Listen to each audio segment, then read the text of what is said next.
বন্দনা madam, জি sir. আপনাকে আমি classroom বিষয়ে একটা প্রশ্ন করতে চাইছিলাম। অবশ্যই স্যার, কি প্রশ্ন বলুন। আসলে আমাদের ক্লাসরুমে শিক্ষার্থীদের লার্নিং টক মানে যে শিখন আলাপ বিষয়টা কীভাবে উন্নত করা যায়। শিক্ষার্থীরা অধিকাংশ সময়ই ক্লাস চুপ থাকে, কথাবার্তা বলে না। স্যার, আমি কিন্তু আমার ক্লাসে শিক্ষার্থীদের এই শিখন আলাপে অংশগ্রহণের জন্য বেশি করে উৎসাহ দিয়ে থাকি। আমার মনে হয় কি স্যার, যে ক্লাসরুমে এটি কার্যকরভাবে এবং যোগাযোগের অতি গুরুত্বপূর্ণ একটি বিষয়। এই শিখন আলাপের মাধ্যমে যে কোনো বিষয় গভীরভাবে অনুধাবন করা যায় এবং একই সাথে আপনার শিক্ষার্থীদের অংশগ্রহণও বৃদ্ধি করে। তারপরও শিক্ষার্থীর লার্নিং টক বিষয়টা আমার কাছে স্পষ্ট না। আমি তো ভিন্ন বিষয়ে পড়াই। বন্দনা ম্যাডাম, আমিও এই বিষয়টা নিয়ে খুব চিন্তায় আছি। আমার অর্থনীতি ক্লাসের শিক্ষার্থীদের এই লার্নিং টক বা শিখন আলাপ কীভাবে বাড়ানো যায় এই বিষয়টা নিয়ে না কোনো আইডিয়াই খুঁজে পাচ্ছি না। সামিনা ম্যাডাম ঠিকই বলেছেন, আমিও একই সমস্যায় আছি। আসলে কি জানেন স্যার, এই যে এই শিখন আলাপ বাড়ানোর কিন্তু অনেকগুলো উপায় আছে। আচ্ছা ঠিক আছে, আমি আমার আইডিয়াগুলো আপনাদের সাথে শেয়ার করি। চলেন আমরা কিছু ক্লাসরুম ঘুরে আসি। ঠিক আছে, থ্যাংক ইউ ম্যাম। চল। আসেন, চলুন স্যার।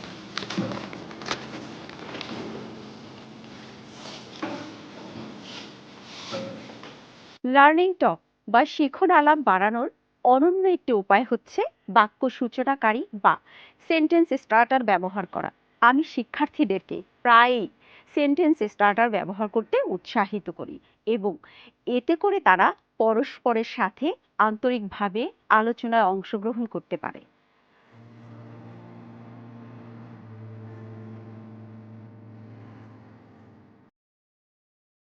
তাহলে মারিয়া এবং লিটা, তোমরা দুজনের মধ্যে আলোচনা চালিয়ে যাও, আমরা সবাই শুনব।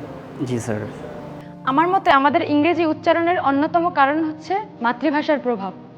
মারিয়া এইমাত্র যা বললো তার সাথে একটি শব্দ যোগ করে বলতে চাই যে আমরা বিশেষভাবে ইংরেজি উচ্চারণের ক্ষেত্রে আমরা নানান সমস্যার সম্মুখীন হই। উদাহরণস্বরূপ আমি বলতে পারি বাফেট এবং সাইকোলজি। ঠিক আছে, তুমি ইংরেজি উচ্চারণের গুরুত্বপূর্ণ একটা বিষয় নিয়ে এইমাত্র যে আলোচনা করলে আমাদের খুব ভালো লেগেছে। আমার মনে হয় এই উচ্চারণের সমস্যাটা নিয়ে তোমরা আরও কিছু উদাহরণ দিতে পারো।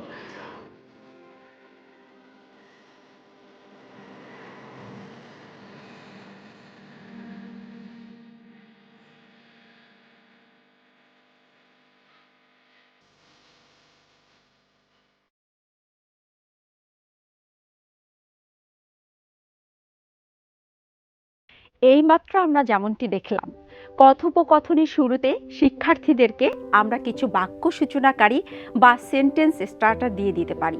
যেমন, আমার মতে লিটন এইমাত্র যা বলেছে তার সাথে যোগ করে বলতে চাই যে তুমি যেভাবে ব্যাখ্যা করলে তা খুব ভালো লাগলো। এ ধরনের বাক্য সূচনাকারী বা সেন্টেন্স স্টার্টারের মাধ্যমে ক্লাসে শিক্ষার্থীদেরকে আলোচনা, পেয়ার ফিডব্যাক ও সেশন পর্যালোচনা সহ নানা রকম কথোপকথনে উৎসাহিত করা যায়। আচ্ছা চলুন, আমাদের আইসিটি বিষয়ের সহকর্মী কিভাবে তার ক্লাসরুমে লার্নিং টক নিয়ে কাজ করেছেন তা দেখে আসি।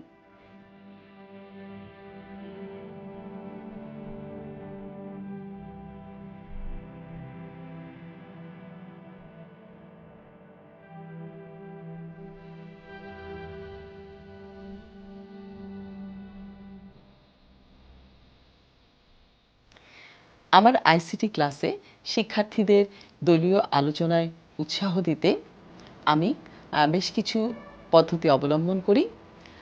আমি তাদেরকে গুগল ডক্সের যে ফাইল সেটির লিঙ্ক শেয়ার করে দিই প্যাডলেটে। সেটি পড়ার পরে তারা দলীয় আলোচনায় অংশ নেয়। আবার তাদেরকে ভিডিও, ইনফোগ্রাফিক্স এবং গুগল স্লাইডে প্রেজেন্টেশন দেওয়ার জন্যে উৎসাহ দেই। এতে তারা দলীয় আলোচনায় এবং ক্লাসে যেমন সক্রিয় হয়, ঠিক তেমনি তাদের লার্নিং টকও বৃদ্ধি পায়। আমি আগেও যেমনটি বলেছি, কিছু কৌশলের মাধ্যমে যে কোনো বিষয়ের ক্লাসে শিক্ষার্থীদের শিখন আলাপ বা লার্নিং টক বাড়ানো যায়। আচ্ছা এবার চলুন একটি বিজ্ঞান বিষয়ের ক্লাস থেকে ঘুরে আসি। আসুন দেখি কোনো একটি বৈজ্ঞানিক ধারণা ব্যাখ্যা করতে গিয়ে শিক্ষার্থীরা নিজেদের মধ্যে কিভাবে কথাবার্তা বলছে। আচ্ছা, তুমি কি সালোক সংশ্লেষণের ব্যাপারে আমাকে কিছু ব্যাখ্যা দিতে পারবে? অবশ্যই। সালোক সংশ্লেষণ হচ্ছে এমন একটি প্রক্রিয়া যার মাধ্যমে উদ্ভিদ সূর্যালোক, পানি আর কার্বন ডাই অক্সাইডের সাহায্যে নিজের খাদ্য নিজেই তৈরি করে। বাহ, তাহলে তো ব্যাপারটা বেশ ইন্টারেস্টিং। হ্যাঁ, এছাড়া উদ্ভিদের জন্য তো বটেই, মানুষ এবং পরিবেশের জন্য এটি অতি গুরুত্বপূর্ণ রাসায়নিক প্রক্রিয়া। এই প্রক্রিয়ায় গাছ থেকে অক্সিজেন নিঃসরণ হয়। তার মানে সালোক সংশ্লেষণ প্রক্রিয়ায় মানুষ, প্রাণীকুল তথা সমগ্র পরিবেশ খুবই উপকৃত হয়। হ্যাঁ।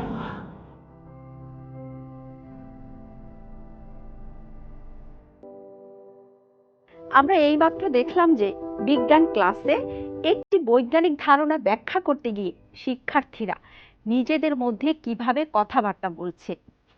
এখানে কোনো একটি বৈজ্ঞানিক ধারণার ব্যাখ্যা, তার পক্ষে বিপক্ষে মতামত দেয়া বা তার উপযোগিতা আলোচনার মাধ্যমে লার্নিং টককে বাড়ানোর সুযোগ রয়েছে। আমার মনে হয় ইতিমধ্যে বিভিন্ন ক্লাসরুমে শিখন আলাপ বা লার্নিং টক বাড়ানোর বেশ কিছু উপায় আমরা দেখলাম। আমরা ইংরেজি, আইসিটি ও বিজ্ঞান ক্লাস দেখলাম। চলো আরও একটি ক্লাস দেখা যাক। এখন তাহলে আমরা Consumer spending on home video entertainment. Selected categories USA 2017. Sir আসবো? Oh, please.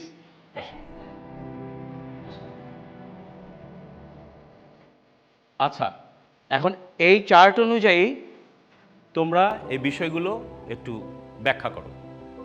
এই চার্ট অনুযায়ী দেখা যাচ্ছে যে 2017 সালে অনলাইন ভিডিও ফরম্যাট ছিল সবচেয়ে জনপ্রিয় ভিডিও স্ট্রিমিং ফরম্যাট। গ্রাহকেরা 9.8 বিলিয়নের মতো খরচ করেছে নেটফ্লিক্সের মতো সার্ভিসের জন্য, যা গত বছরে প্রায় 32% মতো বেশি। একই সময়ে চার্টটিতে দেখা যাচ্ছে মানুষ 3টি ফিজিক্যাল ফরম্যাট থেকে মুখ ঘুরিয়ে নিয়েছে, যার ভেতরে ডিভিডি এবং ব্লুরের মতো ফরম্যাট রয়েছে। গত এক বছরে ব্লুরে 14% ডাউনে $4.5 বিলিয়ন নেমে এসেছে। সার্বিক পরিস্থিতি পর্যালোচনা করে দেখা যাচ্ছে ফিজিক্যাল ভিডিও ফরম্যাটের বাজেট স্পষ্ট ধস নেমেছে। প্রায় সব কয়েকটি ফিজিক্যাল ভিডিও ফরম্যাটের বাজেট তুলনামূলকভাবে কমে গেছে, সেগুলো বাজার অবনতির দিকে যাচ্ছে। তবে পেইং ফর স্ট্রিমিং এর চাহিদা ঊর্ধ্বমুখী রয়েছে। যেমনটি আমরা দেখলাম, অর্থনীতির ক্লাসে শিক্ষার্থীরা একটি চার্টে প্রদর্শিত ডাটার সাহায্যে কোনো একটি দেশের বিনোদন মাধ্যমের বাজারের হালচাল বিশ্লেষণ করছে। তারা কয়েকজন পালা করে চার্টের বিভিন্ন তথ্যাদি উপস্থাপন করছে। তারা চার্টে উপস্থাপিত তথ্যের আলোকে ব্যবসায়িক সমাধান দেওয়ার চেষ্টা করেছে। সেই সাথে তারা কিন্তু বিভিন্ন ব্যবসায়িক পরিভাষা বা টার্মিনোলজি ব্যবহার করছে। ক্লাসে নানান বিষয়ে লার্নিং টক বা শিখন আলাপের কৌশল অন্তর্ভুক্ত করার মাধ্যমে শিখন প্রক্রিয়ায় শিক্ষার্থীদের সক্রিয় অংশগ্রহণ এবং কিভাবে একটি ডায়নামিক ও সক্রিয় শিখন পদ্ধতি নিশ্চিত করা যায় তা দেখলাম। আশা করি আপনারাও নিজ নিজ ক্লাসে এই ধরনের কৌশল প্রয়োগের মাধ্যমে শিক্ষার্থীদের লার্নিং টক উন্নত করার চেষ্টা করে যাবেন।